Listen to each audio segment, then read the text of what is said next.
اسلام کہتا ہے کہ اللہ تعالیٰ نے ہر چیز کو پیدا کیا، لیکن اللہ تعالیٰ کو کس نے پیدا کیا؟ یہ سوال بالعموم کیا جاتا ہے، لیکن اس بات پر غور کرنے کے لیے لوگ تیار نہیں ہوتے کہ کسی چیز کے بارے میں یہ سوال کب پیدا ہوتا ہے کہ اس کا کوئی خالق ہونا چاہیے۔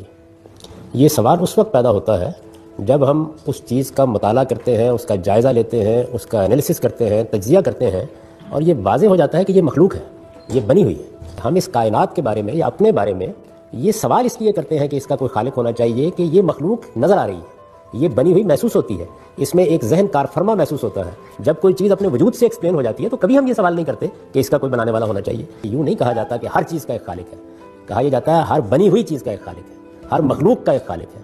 ہر چیز جو اپنے وجود کی ایکسپلینیشن نہیں دے سکتی اس کے لیے خالق، اس کے لیے کوئی توجہ ڈھونڈنی پڑے گی۔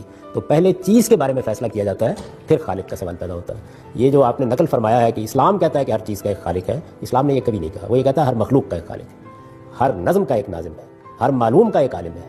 یہ وہ کبھی نہیں کہتا کہ ہر چیز کا ایک خالق ہے۔ دنیا کے بارے میں بھی آپ دیکھیے کہ موجودہ دور میں جو لوگ اس دنیا پر غور کر رہے ہیں وہ کہتے ہیں یہ سیلف ایکسپلینیٹری ہو جائے گی، اس لیے اس کے خالق کی ضرورت نہیں رہے گی۔ تو جس دن یہ اپنی توجیہ خود کر دے گی ہم اس کا خالق بھی نہیں ڈھونڈیں گے۔ یہ اپنی توجیہ نہیں کر پائی۔ 5000 سال کی علمی تاریخ میں فلسفے نے، تصوف نے، مذاہب نے جدوجہد کر کے دیکھ لی ہے۔ یہ بالکل واضح ہو گیا کہ ہمارا وجود اور یہ کائنات اپنے اندر غیر معمولی ذہن رکھتی ہے، غیر معمولی شعور رکھتی ہے، لیکن اپنے وجود کو ایکسپلین نہیں کر پاتی۔ اس لیے اس کی ایکسپلینیشن تلاش کی جاتی ہے، اس لیے اس کا خالق تلاش کیا جاتا ہے۔